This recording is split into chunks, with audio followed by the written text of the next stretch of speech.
আসসালামু আলাইকুম। আশা করি সবাই ভালো আছেন। আজকে আমি একটা সিম্পল বিষয় নিয়ে আলোচনা করব, যেটা অনেকেই আমরা বলি আমি জানি, আসলে সে কতটুকু জানে সেটা সময়ই বলে দেয়। বিষয়টা হলো মাইক্রোসফট অফিস ম্যানেজমেন্ট কোর্স। অনেকেই আমরা কম্পিউটার চালাতে জানি মানে অফিস কোর্স জানি, কম্পিউটারে দুইটা টাইপ করতে মানে আমি অফিস কোর্স সম্পূর্ণ। এবং আমাদের অফিসেও অনেকে কম্পিউটার শিখতে এসে বলে যে আমি সব জানি, আমাকে এখন এই দুটো বিষয়ের ওপর একটু নলেজ দিলে আমি পেয়ে যাব, আমাকে একটা সার্টিফিকেট প্রোভাইড করুন। যখনই আমরা তাকে সার্টিফিকেট প্রোভাইড করার জন্য এক্সাম নিয়ে নেই, তখন দেখি যে সে কিছুই পারে না এবং সে আসলে কম্পিউটার বেসিক বিষয়গুলো বোঝে না। সো আমাদেরকে এই বেসিক জিনিসগুলো কিন্তু একটা ট্রেনিংয়ের মাধ্যমে জানা উচিত, প্রপারলি জানা উচিত। আমরা যখন নিজে নিজে কোনো কিছু শিখি, আমাদের অনেক কিছুর গ্যাপ তৈরি হয়। বাট একটা গাইডলাইনের মাধ্যমে যদি আমরা শিখি এবং একটা প্রসেসের মাধ্যমে যদি আমরা শিখি, তাহলে আমাদের কিন্তু এই গ্যাপটা থাকবে না। তো আমরা অফিস কোর্সের Microsoft Word, Microsoft Excel, Microsoft Access, Microsoft PowerPoint এবং আউটলুক, এগুলোর ব্যবহার ভালোভাবে জানতে হবে। এমন অনেক প্রতিষ্ঠানে আছে আউটলুকের ব্যবহার জানেন। আমি আপনাদেরকে প্রশ্ন ছুড়ে দিচ্ছি, what is the Outlook? Comments বক্সে আপনি জানান তো আউটলুক কী।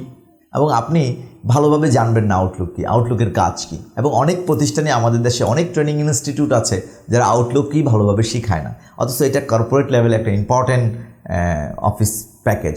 তো সেই অফিস প্যাকেজের মধ্যে যে কোর্সগুলো আছে, প্রত্যেকটা কোর্সের ভ্যালু অনেক বেশি। তো আমরা এমএস ওয়ার্ডটাকে ভালোভাবে জানতে হবে। এমএস এক্সেল তো একটা বিশাল ব্যাপার। এমন অনেক, আমি রিসেন্টলি হয়তো এরকমটা নাও হতে পারে, কিন্তু অনেক আগে এবং অনেক ব্যাংকের টোটাল সিস্টেমটাই একটা এক্সেলের মাধ্যমে চলেছে। অ্যাক্সেস ডাটাবেজের জন্য একটা বিশাল সফটওয়্যার, এবং অ্যাক্সেসের মাধ্যমে আমরা আগে ভিজুয়াল বেসিকের কাজ করলে অ্যাক্সেলই আমাদের ডাটাবেজ হতো। এখন আমাদের হয়তো ওরাকল চলে আসছে। Power point, the big tools for presentation. আমাদের যে কোনো বিষয়ে, যে কোনো মাল্টিন্যাশনাল কোম্পানিতে প্রেজেন্টেশনের জন্য power point is the big tools. আমার পাওয়ার পয়েন্ট যদি আমি ভালোভাবে জানি, তাহলে আমি প্রেজেন্টেশন করতে পারবো।